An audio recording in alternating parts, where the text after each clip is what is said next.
Good morning, and thank you for coming today. And thanks to Axis Bank Foundation for inviting all of us to talk about a very, very pertinent and I would say hot topic today. It's talking about the youth. And it's like the elephant in the room when we talk about the youth, because there's so many aspirations, there are so many skill gaps, there are so many new things that the youth is adopting that it is difficult, like ChatGPT, to keep track of what they are up to, what are their aspirations, and what next. But before we delve into it, I have a very marquee panel here.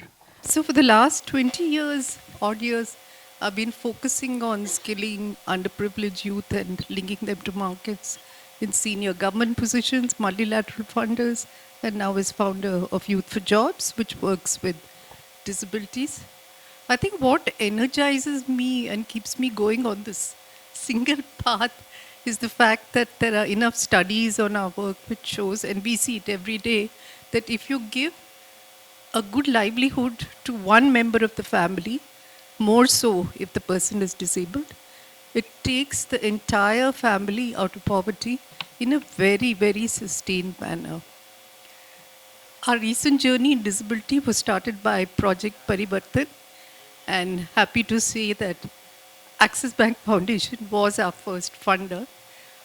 In fact, it was beautifully flagged off by the then MD of the Axis Bank at Hotel Kakatiya, where she clearly said that by Axis Bank flagging this project, it shows the corporate the need to hire persons with disabilities, and that relationship has always continued.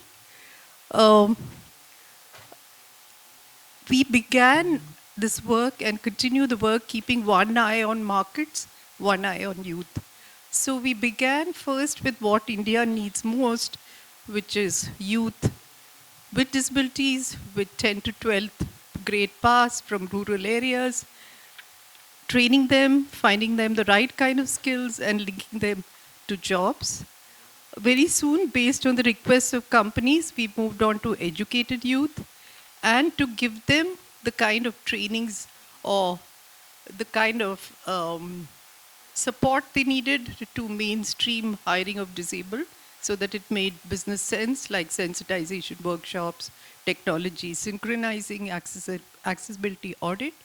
On the other hand, we listened to the voices of the community who told us that the trainings have to come closer to them. So we started our grassroots trainings.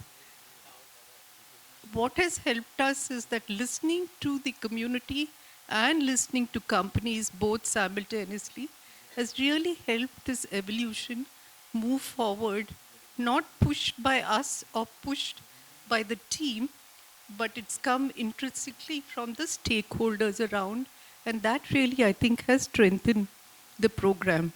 Thank you very much. Uh, so Bright Future has been working with young people from the age group of 11 to 25. We have little larger target group, and we believe that every young person should get some kind of a guidance in their life and how they so basically we call it a career skill mentoring internship and uh, a placement, and they be a change maker. It's the journey of any individual in their life, and that journey has to be well guided, and that kind of a support we try and provide, be with them in that whole cycle. So we can see a lot of aspirations are changing among the young people. So to equip with those, we have to be upgraded ourselves, and so that program we have divided into three part, like Bulandi, so Bunyad, Bulandi, and Badi Soch. So Bunyad is kind of works on building their foundational, where they can ready for absorbing the skills. Then Bulandi is basically focuses on the developing the skills which is required in the market and get them into job placement. And Badi Soch is basically works about entrepreneurship skills which is required in the market. This is how we are working. We are working across like 7 states and 22 locations, and definitely would be happy to share the experiences going further. Thank you. Um, my name is Vyomkesh, and I am the co-founder of this organization called Medha, and we work in North India across the cow belt from Haryana, Uttarakhand, Uttar Pradesh, Bihar, um, and we work with youth in their journey from education to employment. The idea is to help them build rewarding careers for life. For the last 15 years, working with youth has taught us a lot than the otherwise, I guess. I think one thing that we can say that we've understood slightly better is how to engage with youth in a conversation. I think it's still a very tall claim to say that we understand youth itself. Yeah, but at least we know how to engage them in the conversation. And although the conversation has been around building careers and jobs and employment, but we've realized very soon that uh, these conversations cannot be very linear in nature, and one needs to engage them into several other things which are going on in their lives in order to have a meaningful conversations around what kind of careers and what kind of journey that they would want to pursue on. So yeah, thank you to funders like Axis Bank Foundation who take sort of leap on us, leap of trust, to try out new ideas, and that's been the sort of our learning as well. We'll talk more about it, I think, in the conversation.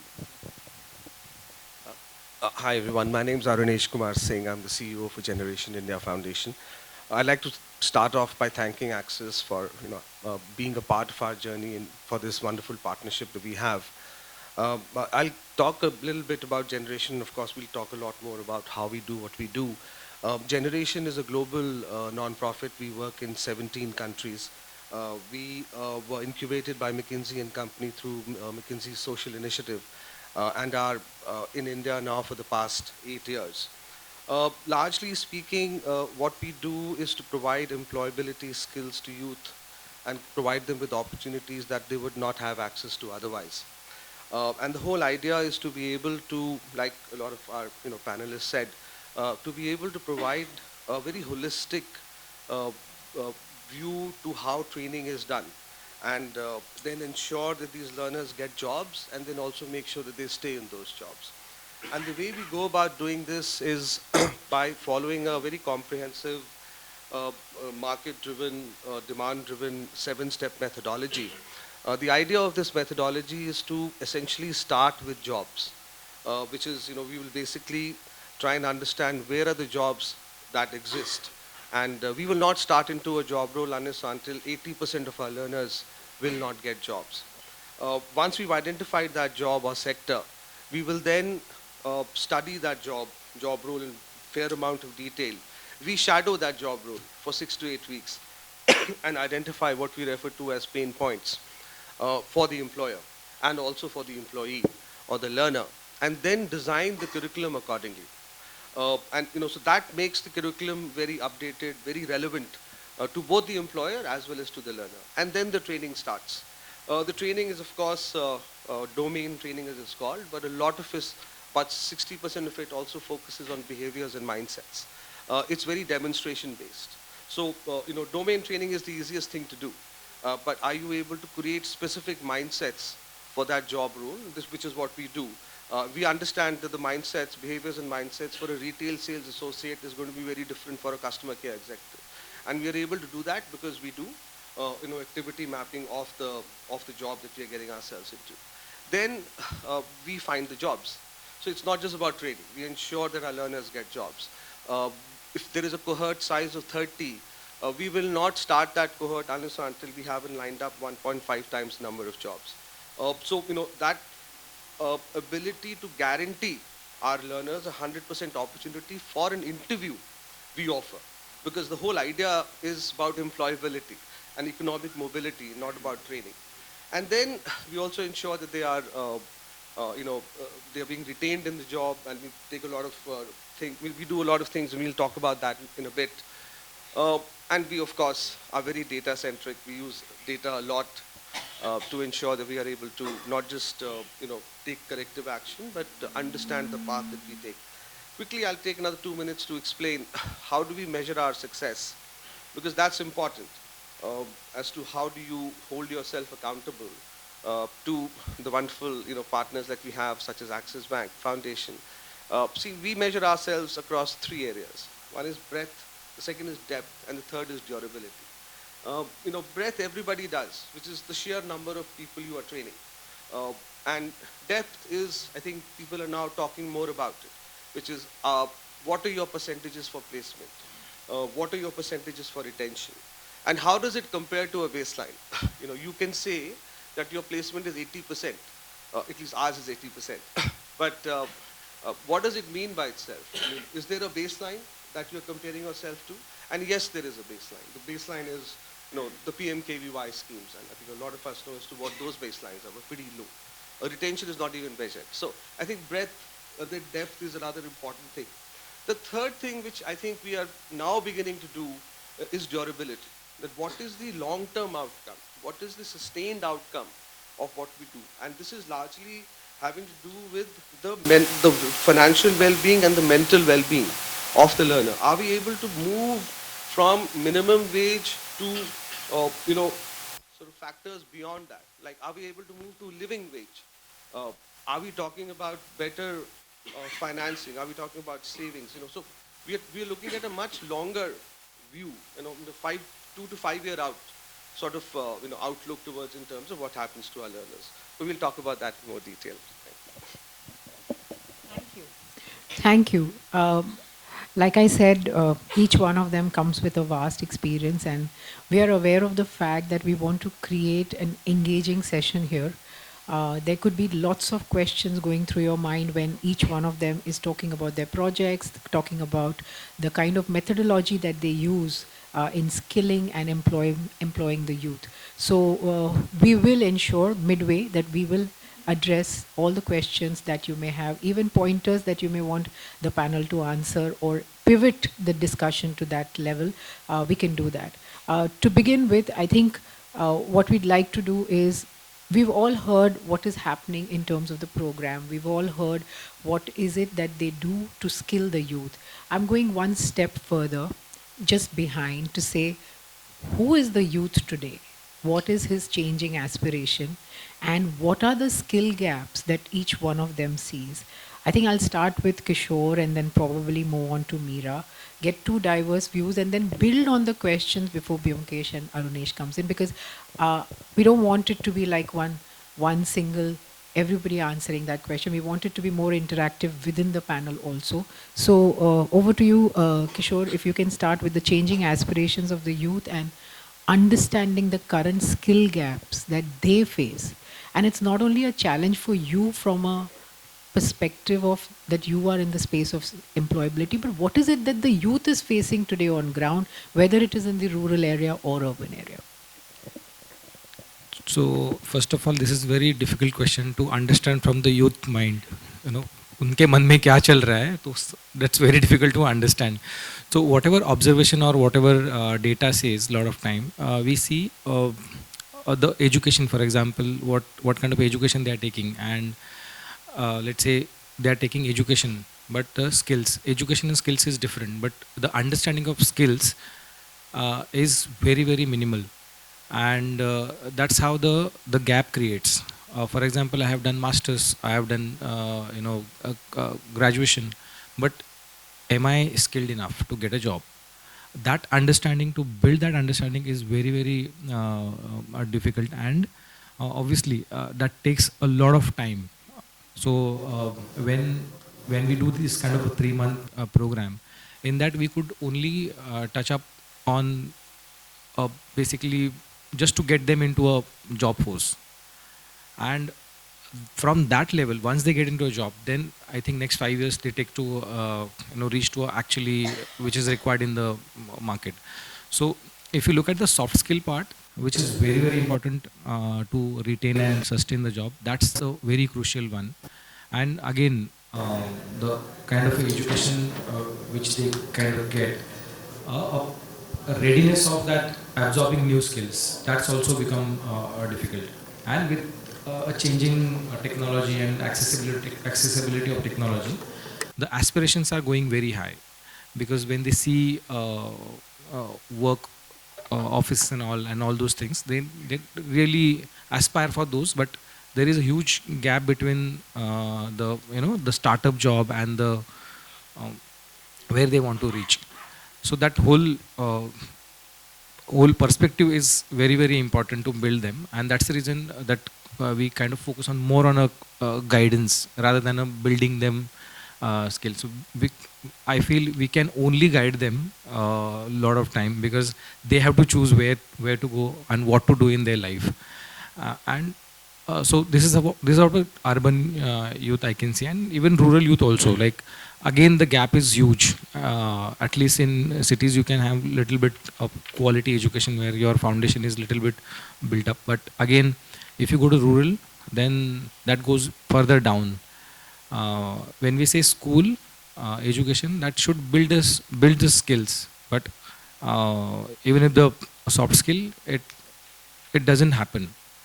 And then those, like, young people, when they come into a market, uh, they can see a huge gap.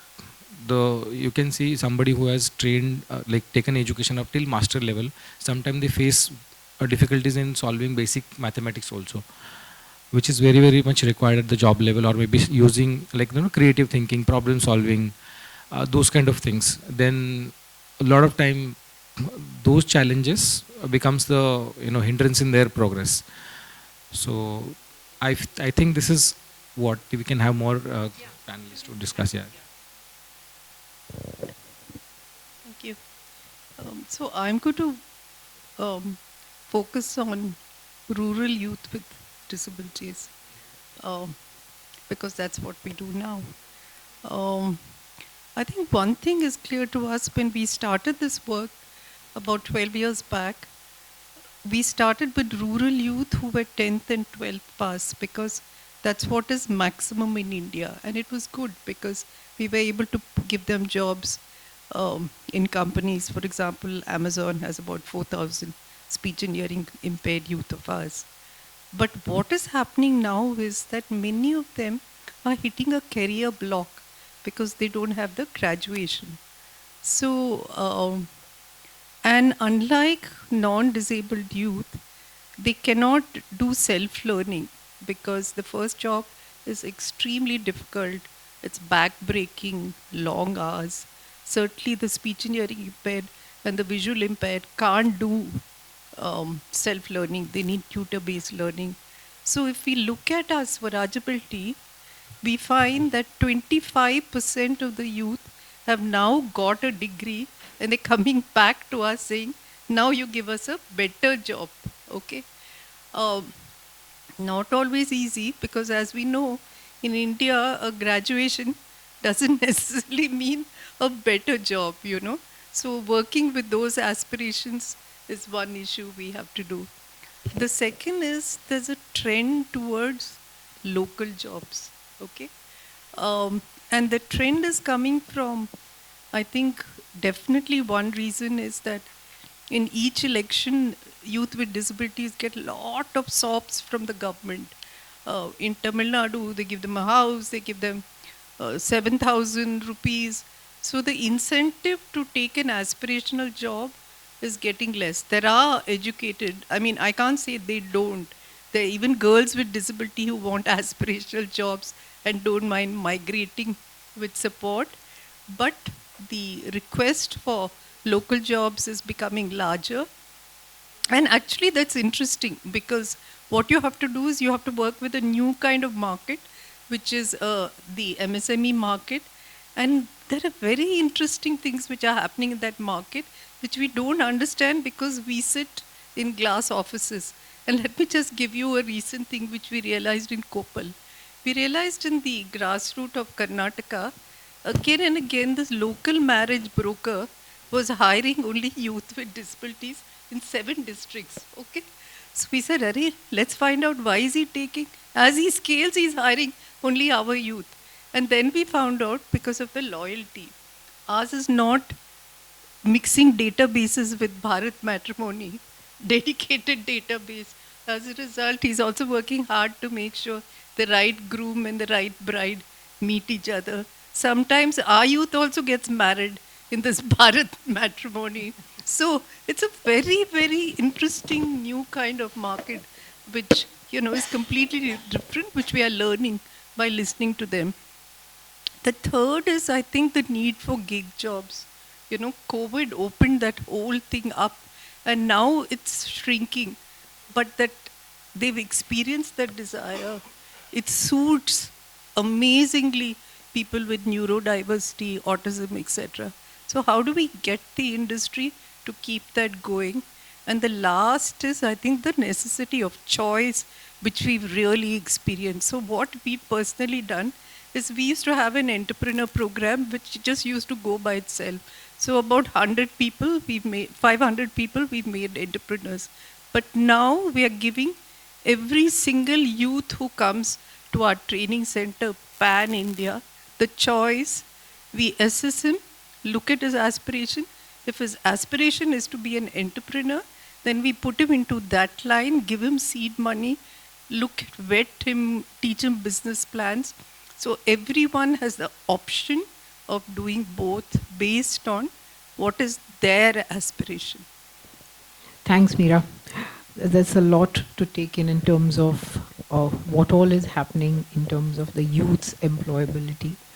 Having said that, my question to Bhumkesh would be, are there any definite characteristics that you have observed? Because you said you've started conversations and reading the youth a lot more.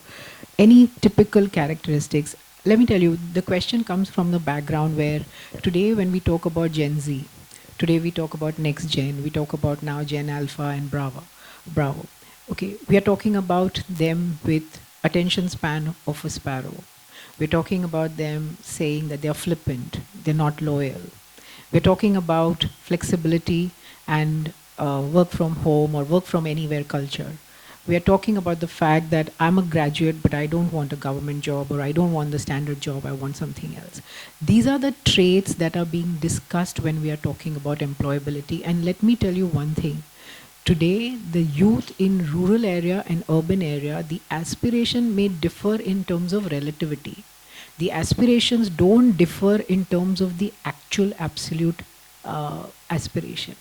I want to be a content creator, and the largest one comes from today in a village in Jharkhand.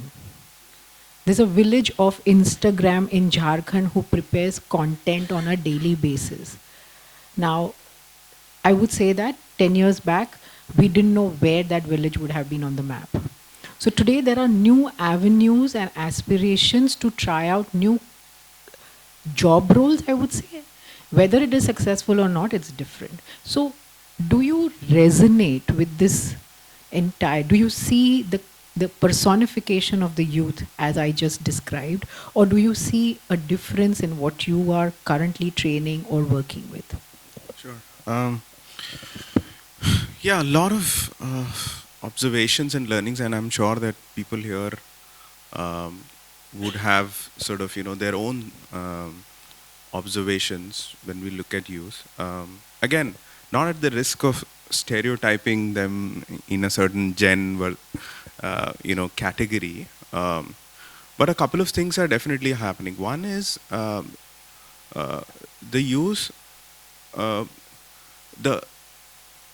the whole concentration of self-actualization is very high in this youth.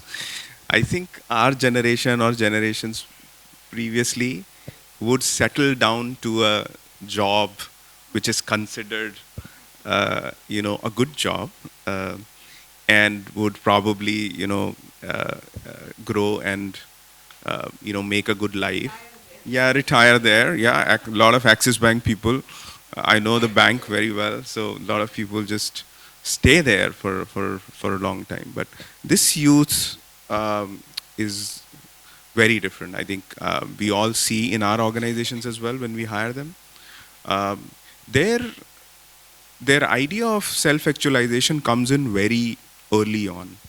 I think they want newer challenges, they want newer things, they want to come out of routine, and because there is so much disruptions around them, they at times I feel that they are themselves becoming disruptors.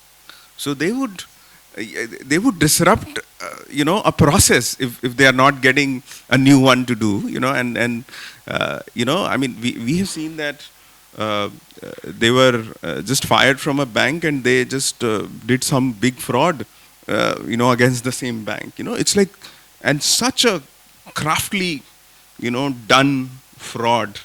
I mean, not to say that, not to glorify that, but it's just the ability to disrupt is very high, and they probably get a kick out of it.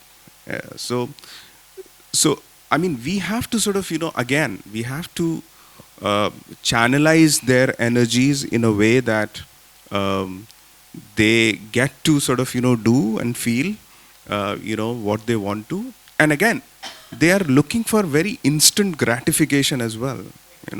So your kind of thing of like, no, do this and continue doing this. So I mean, again, I really don't want to stereotype them, but then we have realized that this instant gratification and the ability to influence others and get influenced, like wanting to be visible. How many of us, for so many years, know employees who are just invisible?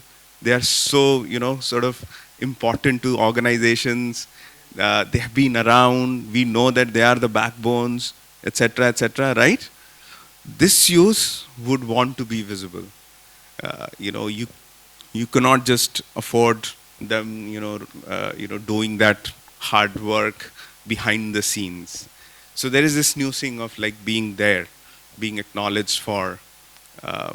These are some of the things that is there. And again, not to blame them, they live in a very different world.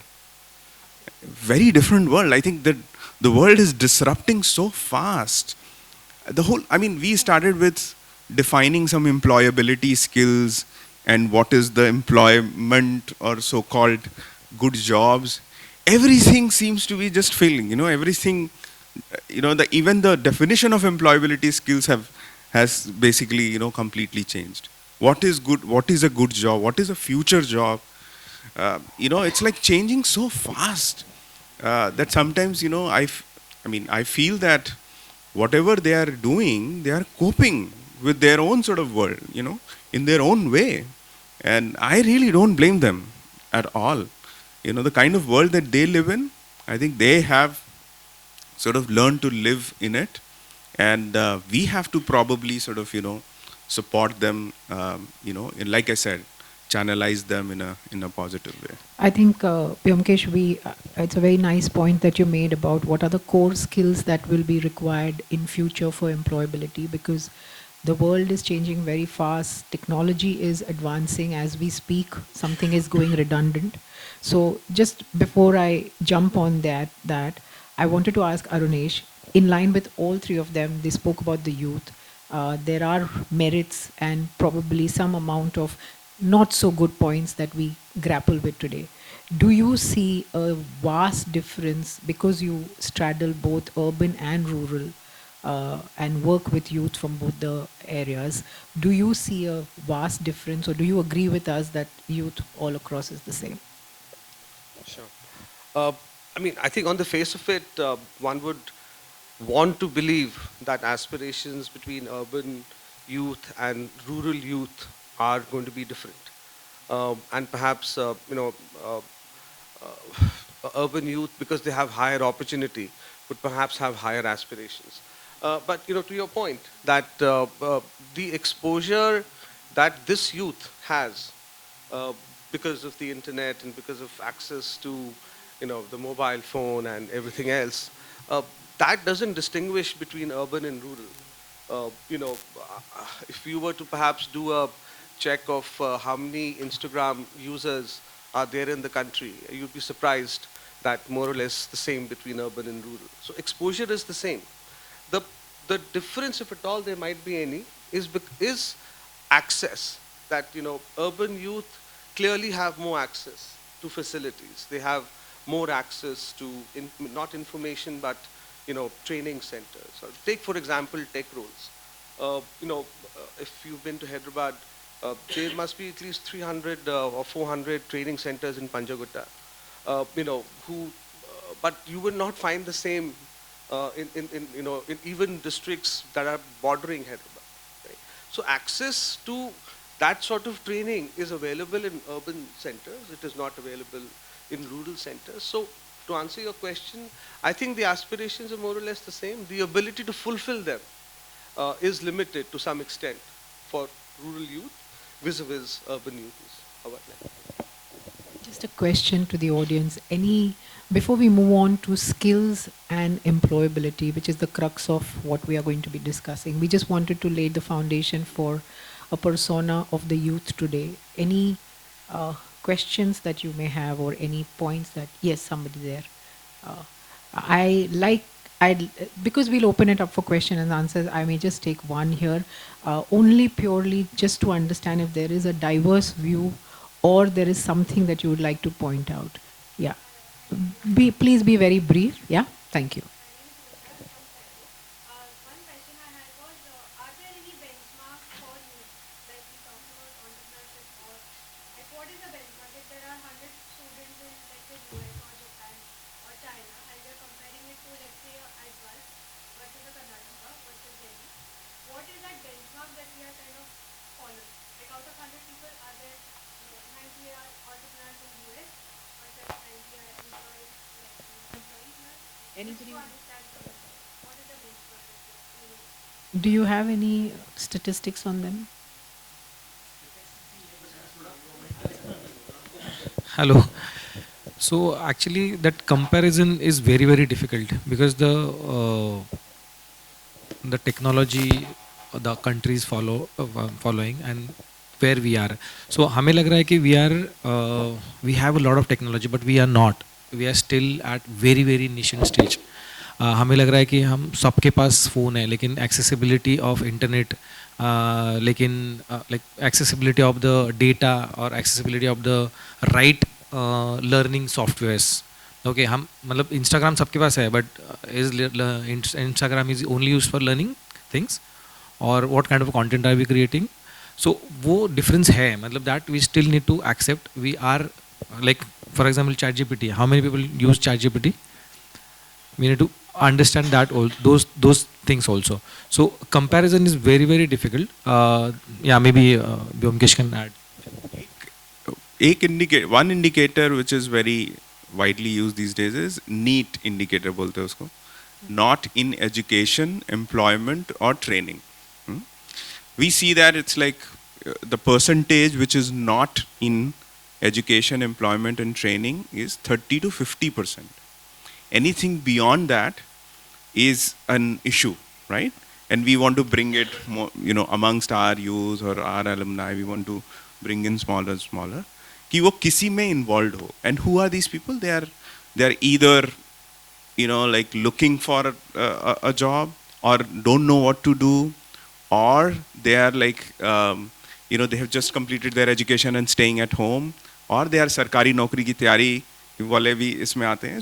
So this is the bracket which is उसमें बहुत सारे आ जाते हैं. But again, not a perfect indicator, but ये use हो रहा है. I think Vyomkesh's point is really very important. NEET is a very important category in India because just the term explains it to you that they are in no one's radar. Because they're not in education, employment or training. The private sector will not hire them because they have no skills, right? If there were not programs like the ones that we have here, no one would be training them either, right? So I think if that categorization is important, then I would say 50% of the youth in that range fall in that category. Just focus on that, because in a country like India, that's millions of people. You're not talking small numbers here. And don't just, when we talk about NEET, I will also give you an extension of that. that in India, because NEET is people who are 10th or 12th pass or drop out, whatever you'd like to call it. But take the millions of engineers that we graduate in our country every year. Uh, I don't know if you know this, 67% of engineers of India do non-engineering jobs. Yeah. So you're not just talking about unemployed, you're also talking about underemployed, right? So can a program such as this also focus on unemployable engineers? Because tier 2, tier 3 towns produce millions of engineers who are basically driving cabs these days, right? And How I- do you address that? Yeah, I think that's Can a I- very important point. I'll just come back on this. I think we've touched upon the industries that we would want to move on, but one of the things what you asked in terms of benchmarking besides NEET is also, and this is a constant discussion that we keep having with various stakeholders, is to say that is the NEP, the new education policy, focusing and is it implemented across states, which is focusing on skills, which is I think what Kishore spoke about, that today a basic graduate or an engineer will not be able to do a math sum if he doesn't have an Excel or a calculator. So I think some of these points are very relevant. These are the, I would say, the nature of the beast today when it comes to youth and skilling and employment. But I'll come back on the questions. Just give me a this while we are on this discussion. I think we need to discuss if this is what the youth is today.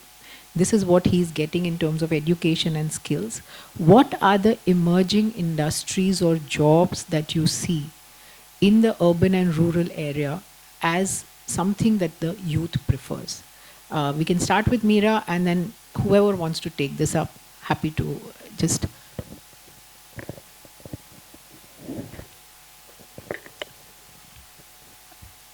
I think if you look at rural, now we have to make a clear segregation of tier 3, tier 2, you know.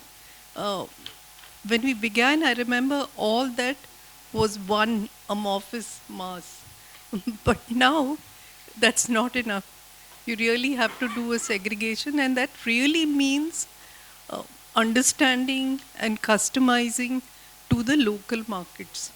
And the local markets are actually, of course, you do see some amount of retail, hospitality, services spreading to tier 2, maybe a little bit tier 3, but there are so much of customized local um, resources, you can call, which you can leverage either for your enterprise or for jobs, which needs to be looked at with a fresh eye.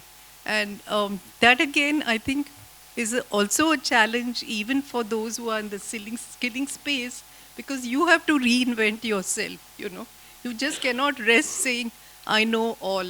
Everything, the market is changing, the youth are changing, so you better change if you have to evolve to the changing circumstances.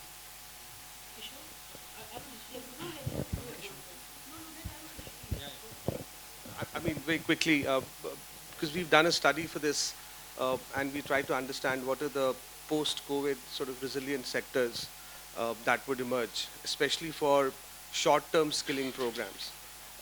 And to your point, of course, that you have to look at it from the lens of metropolitan cities versus tier 2, tier 3 cities.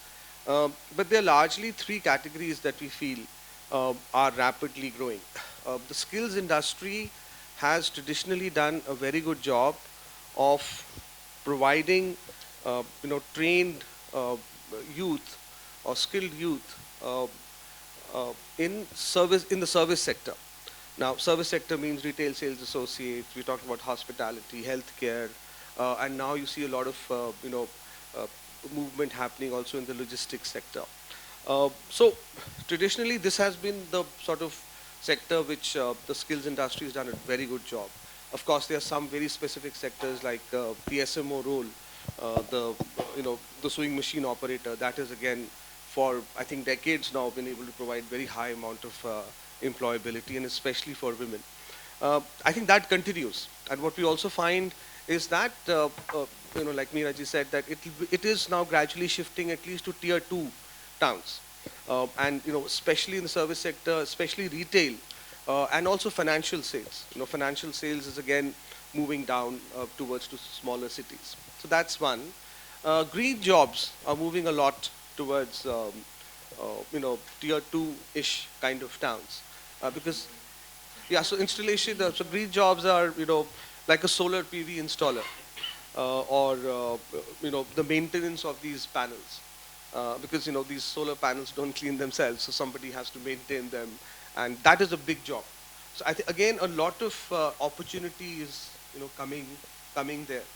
Now I know most of you must be thinking that I'm not calling out the beast in the room, which is IT jobs. Yes, IT is growing, but there has been a downturn in the sector. And IT is a slightly different beast also. If you do short-term skilling, you normally do it for 3 to 4 months, and you're able to get a job for, the standard norm in our industry is that you get them a job in 3 months or 90 days as it's called. IT doesn't work like that. Getting a job in the IT sector could take as much as 6 months, maybe more, because the employer is constantly trying to understand whether this person fits into the technical aspect of it, but the cultural aspect of it. They want to sort of keep testing them, and then actually provide real employment. But yes, tech jobs are definitely increasing. We are moving one scale up, so there are several levels to job roles. Service industries level 4, 5.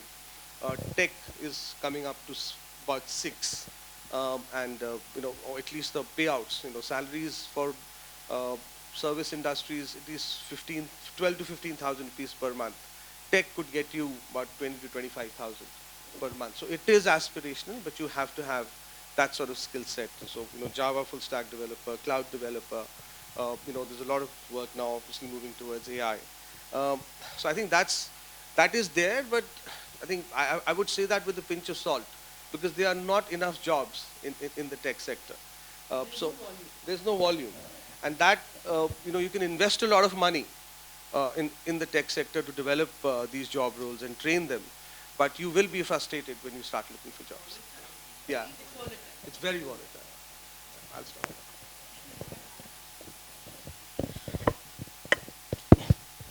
Yeah.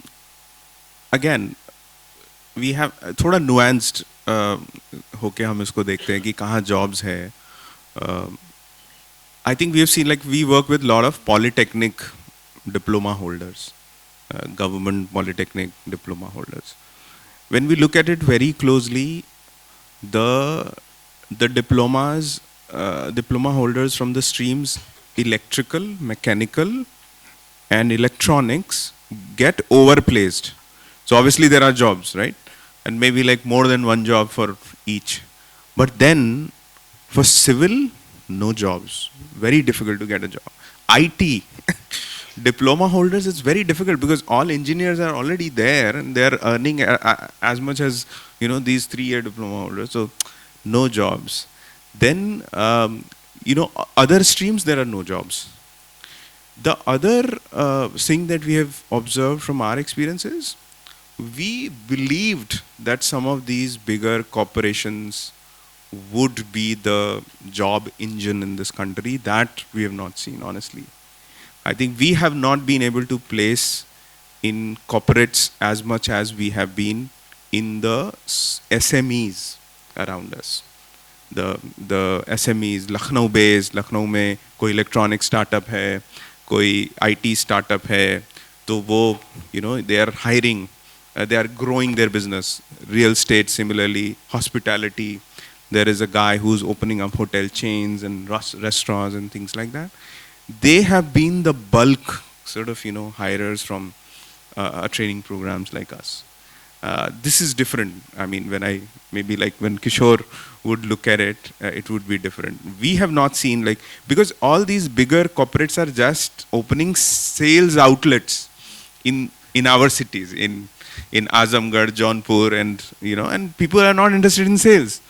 They are not opening the real, outlets where there are other jobs. So we have seen it's better. The students also retain more in these SMEs, MSMEs, and they use that as a stepping stone to get a better job in the future.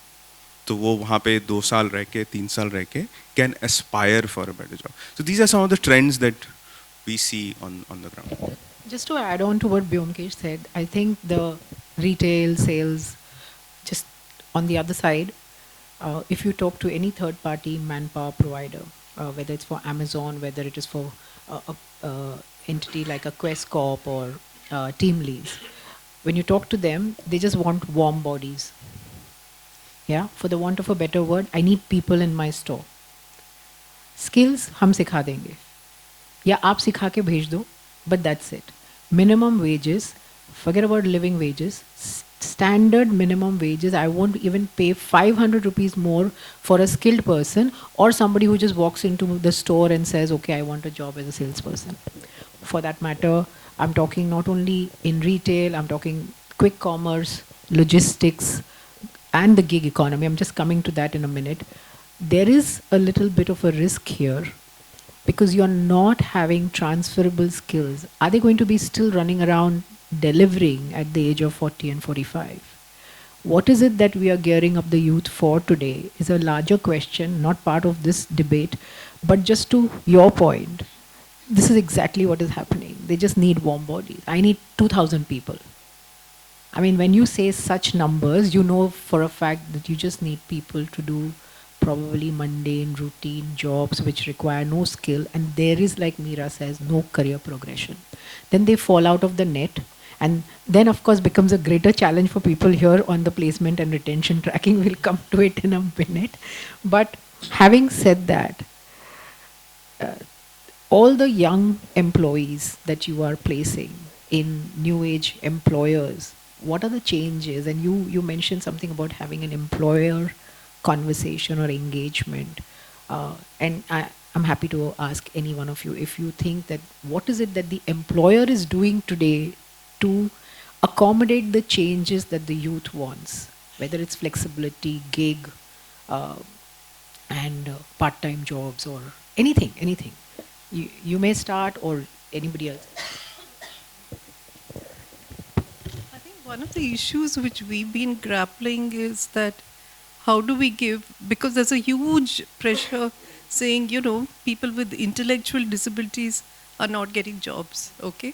So what can you do about it? So what we've done is, one is, luckily for us in Hyderabad, you have the National Institute of Intellectual Disabled. So we've kept two of the best Youth for Jobs people over there to interact every day with the youth and the parents. And as a result of that, we are able to negotiate those kind of jobs with our understanding. But I think that more importantly, we are also able to push companies. For example, 2 companies recently agreed saying that if the youth has severe intellectual disability, then the parent can be trained and get a job. I mean, that was wonderful, such a huge step forward. And we hope that if that one, because it's a big company, we can slowly push the others too. I think the conversations with companies, really have to be deep. Amisha, for example, English language. All our youth from the rural areas are hopeless. And the companies have something called the Versant English, okay? Which there's Jacks, there's Apples, all which the rural youth may not have seen also or heard in their lives, okay? So I think a big job of ours when you work in the disability is not only to get them sensitized, but also to remove these unnatural barriers, Why English for jobs which don't need English, for God's sake, okay? He may be just standing in a shelf or carrying, okay? So that's a major job. And I think the shift, I don't know from where the shift has to happen, because I'll just give you a quick example. With one of the companies where we managed to remove Versant and put a simpler test, the business head told us very clearly that this youth with disabilities, because he's so keen to come up to the others around him, he works twice as hard, with his English compared to the urban counterpart who's so laid back because he knows English, he's yuppie, okay? Whereas this guy, poor guy, has to come up, you know. And therefore, the hiring trend started. So I think some of the things are a matter of time where the company has to understand that hiring makes business sense, but some are part of a deep dialogue where you have to make it happen, like for intellectual disability. This is, I think, very valid. How do we change or sensitize the employer? And it could be in any sphere. Yeah, no, I think all of you can. So, with employer, actually, this is very difficult dialogue to have about the. So, for example, in Mumbai city, if somebody wants to travel, okay, daily, it minimum 6 to 7 thousand it takes away from your pocket, and the salary, if you see, like across, like up, and then employer doesn't make any difference between the 12th, 10th, and graduation. So, okay, so you are hiring somebody with education or with skills. That is also no clarity. Okay, they want somebody to do their basic jobs. Like these are all entry level jobs. So whenever you go to them, you will get all entry level jobs. So that categorization is not there. If you ask them, then everybody's trying in saving money, but in that race they don't understand the attrition is related to this, because obviously if somebody is not saving some money in their pocket, obviously they're going to change the job for their own 500,000 whatever they get. So that is going to happen surely. Then again, the environment in the organization. Oh, how can it be a organizations, the people who are providing like resources, how can it be responsible for them to retain them? It has to be organization taking the onus of it. So we are actually talking to organizations, how can you look at your own resources, and how can we, we can be we can come together and we do that for you, but you have to take a responsibility in your organization to retain them. You can't say, your people has to be, so whatever environment, whatever culture you have to create, that is your responsibility to do it. So this is what I can see. But we have started a dialogue. I think Medha is also doing, Bright Future is also doing. I think everybody is doing. The things are little bit started shifting towards changes, because they have seen the losses of it. Because कोई employee अगर छोड़ के जाता है तो 3 महीने का salary, 3 महीने का ट्रेनिंग, फिर 3 महीने का बहुत सारे resources they losing on it. So definitely things are changing. Trainings are improving. Participations from the employer is also there, and we are hopeful. Yeah, I mean, again, very critical aspect of our work. Again, funders इसके लिए हमें पैसे नहीं देते, तो भी अभी हमें budget heads हमने create किए हैं और उनको समझाया है कि नहीं, ये this is an important. एक चीज़ जो हम कर रहे हैं at a हाँ बिल्कुल, I mean, but that's a process of consultation which goes on. एक चीज़ जो हम कर रहे हैं, which is interesting, is at a systems change level. So we are saying that employers need to basically participate in the education and skilling process itself. They cannot just get away and say that we are not getting skilled people, And if you remember, I mean, people who know NSDC's inception and everything, that was where it started from. NSDC wanted basically employers to sort of, participate in it. First, they dropped off saying that hum paise nahi badhayenge, right? So if you are skilled, we are not going to pay you any premium. But then we actually, let them off the hook, I feel. Yeah. Exactly, they would not. Correct. तो हम कह रहे हैं कि जो existing frameworks हैं, which are there already. For example, in Haryana, we are piloting this model which is there in ITIs. It's called dual system of training model, where the student actually spends 6 months at a factory place, where they get trained by a supervisor. So 6 months they are in the institute, and 6 months they have to be at the factory place. Now that framework is already there, but how many employers are basically coming and saying that yes, we will do it? Very few. So we are trying to sort of, bring more and more employers sign, on the MOU, saying that yes, we are open to, bringing students. Same in UP, we are trying to convert one full semester into a training which will happen at the factory place, which will happen at the employer place. Now these things are important for a systemic enhancement in employability of the graduates. That's how we feel. And they have to participate in that process. And then they have to also see the tangible value. So if a kid has spent 6 months, they know exactly कि इसको hire करना है कि नहीं. And it's so sort of, easy as well as clear for them as compared to a 20-minute, 15-minute interview. So to basically educate them of the value and then to be able to bring them in this whole process of, enhancement of skilling and education, so that they as a system also participate in the education system and the skilling system. This is what we are trying to do. I mean, I'll add a bit. Obviously, you said everything, but I will say this because every time I hear the word warm bodies, it just frustrates me. And as a career development professional, uh, uh, and I've been in the sector now for 6 years, it really is sad that the skills industry has not been able to prove its worth to the employer. And it's even worse that, of all the millions of dollars that are spent in this industry, the two people who benefit from this work don't pay for it. The employer doesn't pay for it, the learner doesn't pay for it. And then we are also asked to be sustainable. I don't know where that is coming from. But, the point is, so we said, okay, fine, if you want warm bodies, you keep calling them warm bodies, so let's do something about it. So what we have decided to do is, we have done this once before, we are doing it again now. We are doing an ROI study. So, if you want to talk to an employee, you'll have to talk in their language, right?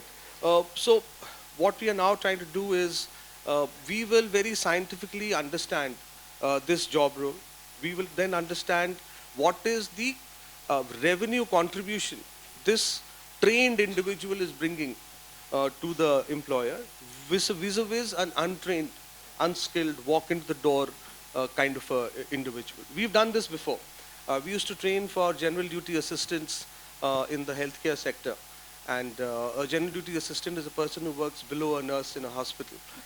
And we did a study, all those things that you said, that, how long does it take for a person to perform at sort of average level and then at peak level, the time it takes, and then all the salary lost if somebody leaves and all of that, so time to refill a position and all that. And we found that, in our earlier, before a generation learner and post a generation learner, a nurse was able to manage 6 GDAs. Post the generation cohorts that went to a hospital, they were able to manage 8 to 9 GDAs. So, their span of control in that sense increased. That is because the general duty assistant was better trained to do his or her job. So now we are trying to do a very similar study and a lot more comprehensive study to go back to the employer and say, this is your revenue contribution. And there are some roles that are better aligned, if I may, for a study such as that. I mean, look, think of a brand where the entire brand value is on the front end. Think of a quick service restaurant. A McDonald's reputation is entirely in the hands of the person sitting behind the machine. Your reputation of what you think of that restaurant is depending upon that person, right? And so the measurability of the impact of a trained person vis-a-vis an untrained person is a lot easily calculatable than it is for maybe something more generic. So we are working on that. We're trying to get an answer because, like I said, I get frustrated every time somebody says warm bodies. I hear it all the time. One retention point which we are discussing, I wanted to say something about that. So we all the time talk about retention, but look at the age group we are dealing with. Okay, so they are trying and settling down. Okay, in that process, it it may happen that they like something, they don't like something. Okay, why are we very much interested in staying them in one job for a long time? And हम मतलब attrition, like बड़े बड़े company में बहुत सारे attrition है, मतलब why are we not looking at those things? And आप देखो ना, मतलब जैसे 18 से 25 के अगर एज ग्रुप लेते हैं तो उनका एजुकेशन भी कंप्लीट नहीं होता है, मतलब usually we take 21 years to complete our graduation. उसमें अगर मुझे कहीं पे जॉब मिल जाता है और मैं कहीं पे मेरा एग्ज़ाम के लिए मैं छोड़ता हूँ, तो how can we say that is attrition?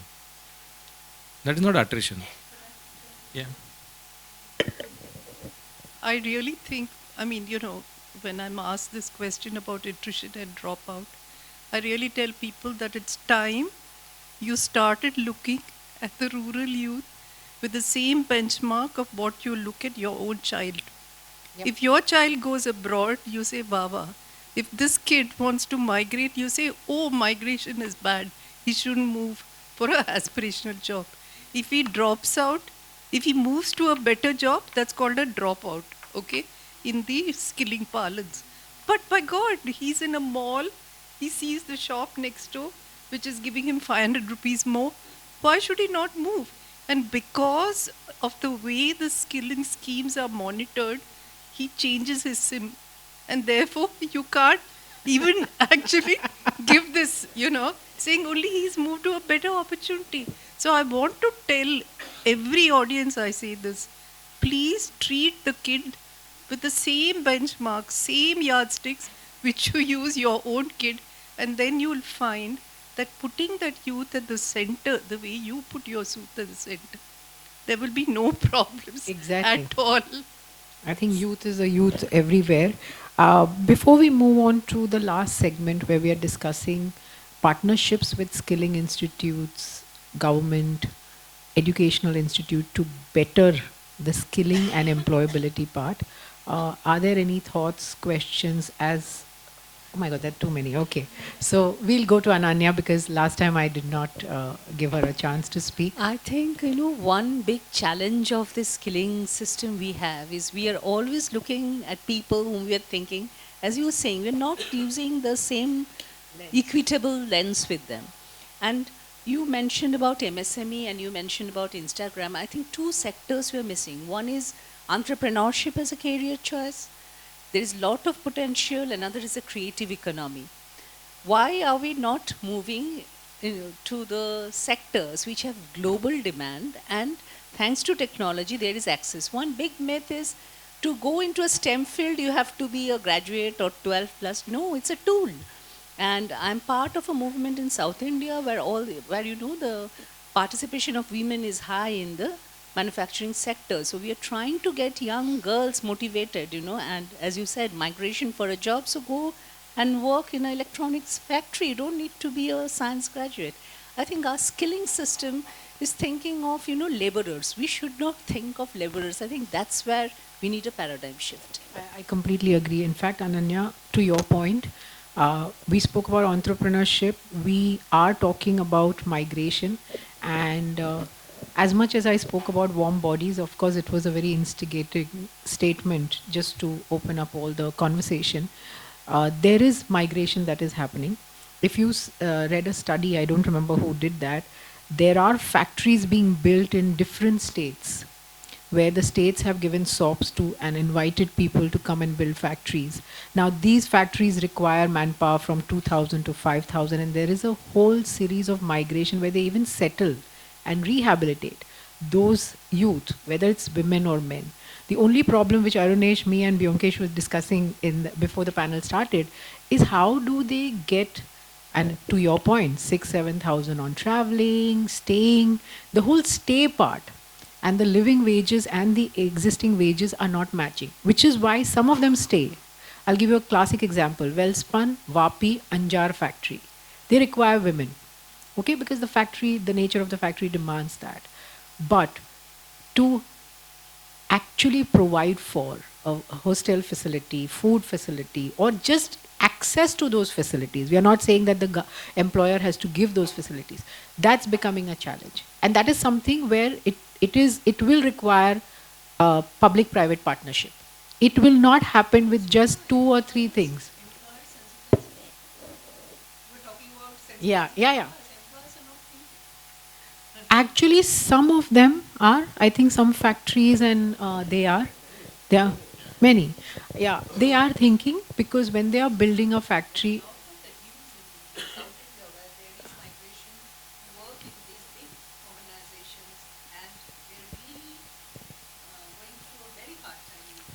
So just to add this point, when we say the people changes the job, it is not about only salary.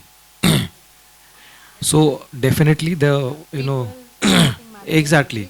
So a lot of so we can't blame employers also, but they are also struggling. Like as we struggle a lot, like अगर हमने hire किया तो 10 दिन को training करना है तो उनको लेके कहाँ आएंगे फिर yeah exactly. So those things are there, those challenges are there in the market. And one point in rural entrepreneurship we missed actually. A lot of opportunities are there because I can see in my own village the people have stopped completely producing anything like so because of the migration and all whatever. But the local need, even if they think of doing something, it is huge opportunities. Because I wonder, this milk come to the Mumbai, where it comes from, because the production has gone down so much. People have stopped producing. So ये कहाँ से आता है? मतलब tension होता है दूध पीने के लिए कभी-कभी. I agree. Somebody was mentioning the same thing. I think during our chat we mentioned that why is the youth not gravitating towards traditional agriculture? And I mean, it still remains one of the largest employer in the country. But yes, please.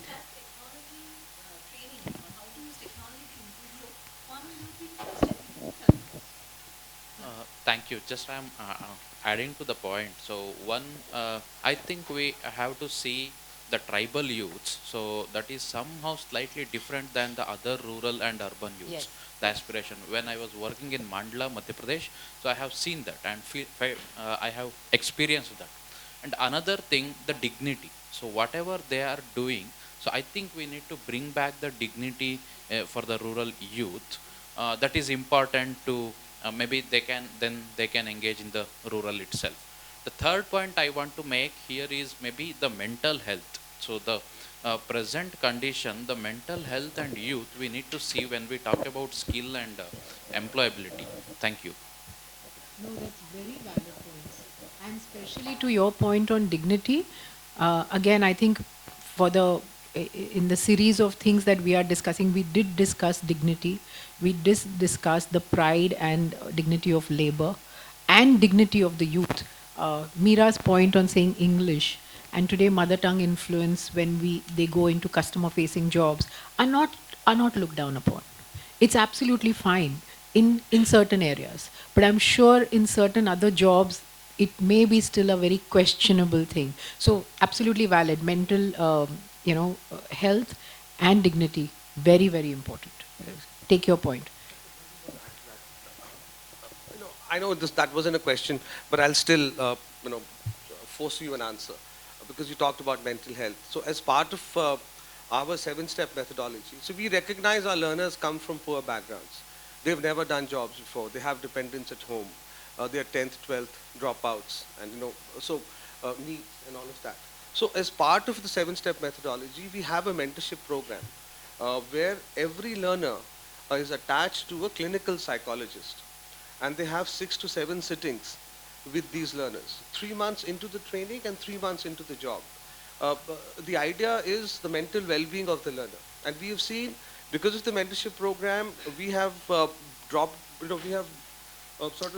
reduced our dropout rates very, very significantly. See, dropouts happen in the first 2 weeks of either the job or the training. And the mentors and these are relationships that mentors, the learners develop for long years with these mentors because, they're able to talk about things that they can't talk even with family. So I just thought I'd put it there that, it's part of the program. No, absolutely. I just asked on the time part of it. We have about 10, 12 minutes before we break. I still want to touch upon, and maybe just one of you can take this. In the interest of time, because we also want to discuss the 7 steps success model that you've wanted to discuss. Skilling institutes, government partnerships, and educational institutes, how important these partnerships are when we are talking about skilling and employability, and largely in the rural areas. I would emphasize on the rural areas because we are talking about our colleagues here who may be from rural areas and may want to embark upon employability and skilling as a program. So just very briefly, if you can touch upon that, Kishore, Byomkesh, Meera. So, what I can see, a lot of educational institutes have become a businesses. So the quality of education and the uh, Also, Kishore, any government schemes that you think are very useful? If yeah, it'll be definitely. helpful. So definitely, if you look at the people who are like our young people, when we talk about them, and the skill level which we talk about. So education institute have become like you can see in every corner you'll find engineering colleges, these colleges, those colleges, but definitely are they really adding value in their life, or they are just charging fees? We need to really look into it. These are where people are actually pouring money into it. Like people, they can see if the engineering college is there, if I do it and I can get a good futuristic job. But are they really, like we can see that 67% people are working outside the engineering. So we need to really look around as a like a society, how to evaluate our um, education system and really work on it, because we are creating a skilling industry, but उसका base मतलब वो हम building बना रहे हैं लेकिन उसका base कच्चा है बहुत. वो कब ढह जाएगा हमें पता नहीं चलेगा. एंड वो हो गया ऑलरेडी आई थिंक बहुत बार.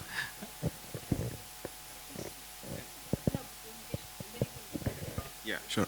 Just adding to what Kishore is saying, that I think हमारा आइडिया शुरू से ये रहा है कि the education system itself needs to sort of empower itself or whatever, enhance itself for most of the skilling part, and then skilling institutes can actually help really in a big way. Because what happens is, I have seen like organizations like us are basically involved in very basic things, and that is not the way, and I call that whole value chain very broken, and that's why we started working with government colleges and government schools from the very beginning. And after 15 years we are now like training their own faculty, their own sort of designing their own curriculum and so on and so forth. It is possible, one, because governments these days, and especially state governments, are more open to partnerships, especially from organizations like ourselves. I think officers are generally more progressive these days. UP is called one of the dreadest or deadliest districts with respect to the bureaucracy, etc. But we have seen that sort of change over the years, and we could find progressive officers to work with. We get easy access. As long as you're not asking for government money, they are fine, and you bring some money from a CSR. Those partnerships are very easily possible. You can get a PMU to sit in the governments and you can operate. I think I see that as an opportunity for us to sort of at least make that entry into the system, and then try to sort of make changes there, and that's what we are sort of trying to do. I think for us in disability, the problem is more basic because a lot of the youth don't get into colleges because the educators don't understand disability. So the main issue which we have is that we have these large educator meets, virtual and physical, sensitizing them about disability. If they admit a youth with disability, what's the kind of grooming and skills they have to give. And these really educators welcome, because we tell them that this is admitting a new pool into your college. Okay, yes, unfortunately, as you said, education has become, you know, just a commerce, but the fact is that youth with disabilities really suffer because colleges don't understand them, and even if they enroll, then they don't, you know, benefit from it. Yeah. Government partnerships, I think, are invaluable. Okay, so we always work with the government, whether the state or the central, non-financial, as he said, because even if you know everyone, already your life is complex as a skilling organization. You don't want to make it more complex, so that's good. But that also has its flip sides. In fact, my team told me in the central government, uh, the officer really scolded him because madam has said it's a non-financial agreement, which means that that particular officer does not have the benefit of making any money. So it works either way. But I think on the whole, net plus plus. And for us, an important thing which we do with the government is what is called the UDID. Unless you get that and that's digitized, no person with disability will get his entitlements. Yeah. So that's something which we are really now driving into the program with the government, without the government. So, thank you for that. I think I just have one more thing which Arunesh was talking about, a 7-step success in terms of the skilling landscape and ecosystem that he's experienced. In the interest of time, we will not be able to go back again to, and we'll open it up for question and answers. I'll be brief. So basically, this is about partnering with the government, and we have always, on the one hand, partnering with the government. On the other hand, the fact that what we do is through a very detailed, systematic 7-step methodology. So the first thing to acknowledge is that we know that the largest investor in the skills space in the country is the government. And the government of India has done a brilliant job in creating infrastructure across the length and breadth of the country. The Pradhan Mantri Kaushal Vikas Yojana has created training centers at district level, taluka level. Those centers exist. Those centers have labs, those centers have trainers, and trainings also happen. Unfortunately, what is not happening there is outcomes, especially for employment and retention. And so this is where we came in. We did a pilot of 30,000 learners with the Ministry of Skill Development and Entrepreneurship and the National Skills Development Corporation. And this pilot was done immediately after the pandemic. We trained some 24,000, certified some 24,000 learners. Our placement percentages were 75%, and our retention percentages were 67% at 90 days, and about 53% at 120 days. Now, what does that prove? That proved that if you are able to embed this methodology in existing DVETs, in existing infrastructure, and not create parallel infrastructure. What is the point of creating parallel infrastructure if this infrastructure already exists? All you have to do is to be able to infuse systems change and then enhance the outcomes there. Basis that, the Government of India, the Ministry of Skill Development and Entrepreneurship has now given us a project of 100,000 learners, 1 lakh learners. This is a 240 crore project, and this has been mainstreamed. Why we are very happy is because in the 30,000 learners, the government contribution was coming from the World Bank through the Sankalp project, and the other half was coming through the private sector. This time, this is a special project under the PMKVY. So 120 crores comes from the government, and the other 120 crores we are raising from the private sector, with partners like Axis Bank Foundation. So this is a unique outcome-based public-private partnership. Public-private because half of the money comes from the government, half of the money comes from the private sector. It's outcome-based because payments are made on the basis of placements and retention. All of you are from the skill sector, the payment under PMKVY is 70-30. 70 at certification, at 30, now they've removed placement altogether. If you can't solve the problem, do away with it. But what we have done is that, I hope this doesn't get recorded, but it is getting recorded. We all are part of it. Anyway, so what we've done is only 52% of the payment comes to you at certification, and the balance, 48 has to come at placement and retention. So the payment is made at 4 tranches. There's an advance, there's certification, then there's placement, and then there is a 3 months retention. So if you want to do outcome-based payments, then you will have to change, payout structures accordingly. I think that's what we've done, and we are, in the process of now implementing that project. We've already started doing the enrollments. We'll be working with about 35 training partners across the country. This will happen, I guess, across the country. We'll be working with more than 250 plus 300 centers across the country. Thank you. And I think I'm just aware of the time here. I think it was, for me, a lot of learning here. And this is one topic that we can go on for another 2 hours and it will still not end. We've still not touched upon the role of mentoring and coaching. We've still not touched upon the role of certain other new job roles. But I want to summarize this and then open it up for 1 or 2 questions you may have. Is that we need to look at the youth with 2 lenses. One is the empathy part of it, because they are also going through their own struggles. They are also disruptors and getting influenced day in and day out. So please imagine what kind of a mindset they must be developing, because there's so much happening in the ecosystem. The second is that aspirations for the rural and urban youth, similar, not the same. So needs to treat them with the same lenses that we treat any other youth that we are working with today. Newer challenges, mental health, dignity, disruption. We spoke about all of this and it all went hand in hand with the youth. And today the youth, whether they are attriting or whether they want to create new job opportunities and career opportunities for them, we shouldn't penalize them or ask them why so. We should probably facilitate that.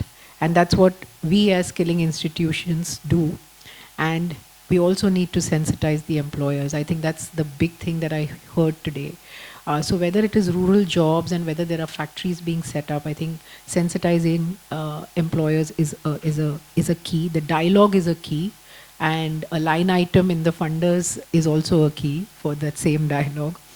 I think what we also understand is the ROI in terms of what we call as beneficiary, the youth as well as the employer. There needs to be an ROI to say that what is it that the youth brings on the table when he or she is skilled vis-a-vis a youth that you probably bring, which is a fresher, and can there be a little bit of a leverage there for the youth so that he or she can manage through that wages or the entry-level jobs and be around for a longer period of time. I think the biggest topic was the tie-up public-private partnership, and we couldn't spend a lot of time on it. But what I heard, and I think what I believe is, it is invaluable. Non-financial, definitely invaluable. There's nothing that we can move without the public-private partnership. And whether it's government colleges, whether, like Meera said, partnerships on ground for outreach, community connect, and especially all of you, if you are practicing in the rural areas, you will need your gram panchayats and your local corporators to be helpful for that community connect. So yes, and I think Arunesh spoke about the success of a program along with government partnerships. I think it's very, very important. They bless you with whatever knowledge and database that they have, because as an NGO or as a skilling institute, we do not have deep pockets to go and get research or data or outreach that probably the government already has. So I'm just going to stop here. Very interesting session. I don't think we could do justice to a few of the questions, but if there is anything that you'd like to ask, we can probably take 1 or 2 questions. 1 or 2, yeah? Thanks. Yes. Yeah, I think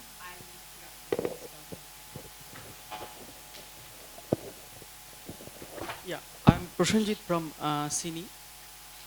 I want to talk on rural youth, especially who are not able to continue their educations after 10th and 12th standard. So what I observed during last 16 years, there is actually 2 different picture. This group of youth migrating for construction work after completion their 10th standard or 12th standard. And इसमें जो होता है कि 5-6 साल काम करते हैं, they again come back to village, और उस टाइम वो जब आते हैं विद सिवियर अल्कोहलिज्म, कुछ बीमारी, और उनके पास कुछ नहीं रहता करने का। एंड ये जो मेन प्रोडक्टिव टाइम है 5 साल आफ्टर एजुकेशन, 5-6 साल या 10 साल, तो उस तरह से वो खर्च हो जाता है, जबकि उनका कैरियर बिल्ड करने में या फिर खुद को बिल्ड करने में बहुत इम्पोर्टेंट टाइम है। This is one side of story. And another story is जब गांव में देखते हैं कि young generation are not showing any interest for agriculture. Parents are doing. तो बहुत सारे ऐसा भी परिवार है, in spite of having resources like land and water, they are not in agriculture because of this labor issue. So इसमें मतलब there is a huge scope of employability, मगर नहीं है। दूसरी तरफ हम बात करते हैं कि वो क्या काम करेंगे। So what is your thought on it? Can I? So basically agriculture, when we look at it, so there is one side we always look, like for example cultivating something, okay, but can we, if we can start looking at agriculture as an entrepreneurship, then definitely the paradigm will change. Youth, they have a power of, can do anything, they have that energy, but only thing is that we need to help them to shift that whole perspective.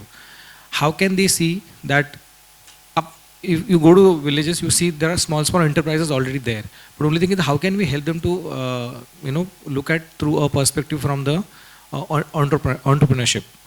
So if we do that, then definitely this will change. Otherwise they are seeing their parents have been doing from long time, like what is the benefit out of it. Then if they cultivate something, they go to the market, they don't get anything out of it. So those things are making huge changes in their life, and that's what they want to do, something which is a dignified job. Agar like if somebody, you go and work with some IT company, you feel proud, correct? So that whole dignity of labor, dignity of workforce, and the perspective towards the looking towards agriculture, that has to be worked upon. And marketing, so actually we should start many school business schools in the villages where we can train them on, they know the farming, correct, we just need to train them on other side of it. So if you do that, then that will definitely help.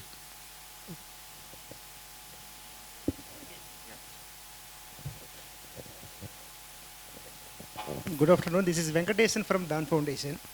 Very wonderful discussion. In fact, youth, if you say high energy segment in the society, and when you speak about the skill, it constitutes by 3 areas like knowledge, attitude and skill. Together it constitutes. So more importantly, there should be equal importance for skill building as well as impacting on the attitude part of the youth. That is what we realize. In fact, the government of India has submitted a report to Supreme Court. It says that around 1.58 crores of children in the age group of 10 to 17, they are addicted. So how we can bring them out of this? So that is the one point. Another one is building the confidence level of individuals, especially the youth category, so that they will come out of that things, and then their skill building part will be very higher. They will be gaining the lot of things. Meanwhile, there was a question as well as discussion about the character features of youth. And again, mutually exclusive character features we can very well see. Rural, urban, coastal and tribal context, and again women as well as men. So if you look at these characteristic features in a closest way, then if you are able to come out with the kind of formulas and format of impacting that characteristic feature, it will be very good. Especially if we talk about the girls. Again, the statistics states that for every 8 minutes in India, a girl is committing suicide. And of the entire suicide which is happening in India, 41% belongs to youth category. So that is the case. There is an immediate attention on, I hope you agree that we have to impact on the character features as well as attitude part. That's very important. And the last one is... Just for your point, that's one of the things why I said that we have to look at the youth with the eyes of empathy, with the lens of empathy, because they are going through so much. And I think that's one of the reasons mental health, as well as what you just spoke about, makes a lot of sense. And the last one is building the collective responsibility at the community level. So when I speak about the youth, the entire community, including the parents, as well as the local folk, also very important. I would like to quote two examples. So one is near Madurai. There is a village wherein the entire village produces youth for the police department as well as military every year. The village itself is investing on that, and then every year, 10, 15 people are going. That is the kind of heritage they are maintaining. Another village is, there is no shop you can find cigarettes there. Totally it is banned. Nobody can buy cigarettes in the shop in anywhere in the village.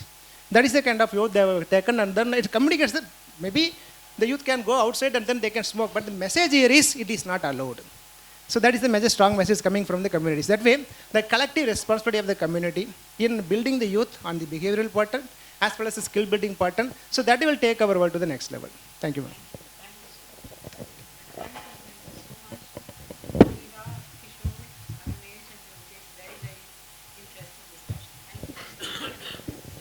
Hello. So thank you to our panel. It was definitely a very insightful discussion that we've had from a donor perspective as well, if I may put it that way. We've definitely heard all of what you had to say.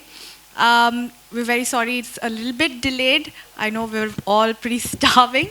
Lunch is already served on the 5th floor. We welcome you to please join us for lunch. The lift area is out. You've got to take a left first and then right, and that's the lift area for the 5th floor. Thank you so much for joining us.